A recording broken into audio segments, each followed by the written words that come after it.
So నమస్తే అందరికి, welcome to Praveen tech tips by. ఇవాళ వీడియోకి వచ్చేసరికి అయితేనేమో హెల్ప్ఫుల్ గైడ్ అనమాట.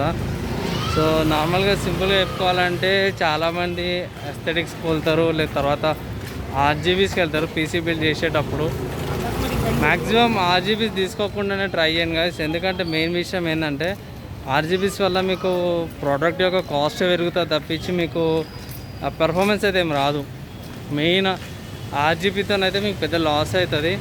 అంటే 500ది 1000 రూపాయలు పెట్టాల్సి వస్తుంది. అదే మీ పెద్ద లాస్ అనమాట. అండ్ ఫస్ట్ థింగ్ ఏంటంటే ఒకవేళ ఇట్లా మీకు వర్క్ని బట్టి తీసుకోండి.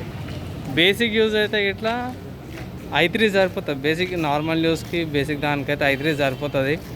ఎవరైతే మన 2K 4K video editing, live stream, gaming వాళ్ళకే i5 వెళ్ళండి, లేకపోతే i7కి వెళ్ళండి. నేను నార్మల్గా చిన్న చిన్న యూట్యూబ్ వీడియోస్ చేస్తాను, యూట్యూబ్ ఛానల్ కొత్తగా స్టార్ట్ చేసిన అన్న వాళ్ళకైతే i3 సరిపోతుంది కదా. నేనైనా సరే Ryzen 5 3400 తీసుకున్న 4 core 8 threads. అలానే మీరు i3 10100 కానీ లేకపోతే 10th జనరేషన్ లేకపోతే 12th జనరేషన్ కూడా 4 core 8 threads. నా యూట్యూబ్ ఛానల్లో నేను సండే లేకపోతే ఎవ్రీ వెనస్డే ప్రీమియర్ కానీ లైవ్స్ పెడుతూనే ఉంటా. గేమింగ్స్ లైవ్ స్ట్రీమ్ చేస్తూనే ఉంటాను 720p లో సెట్టింగ్స్లో కూడా.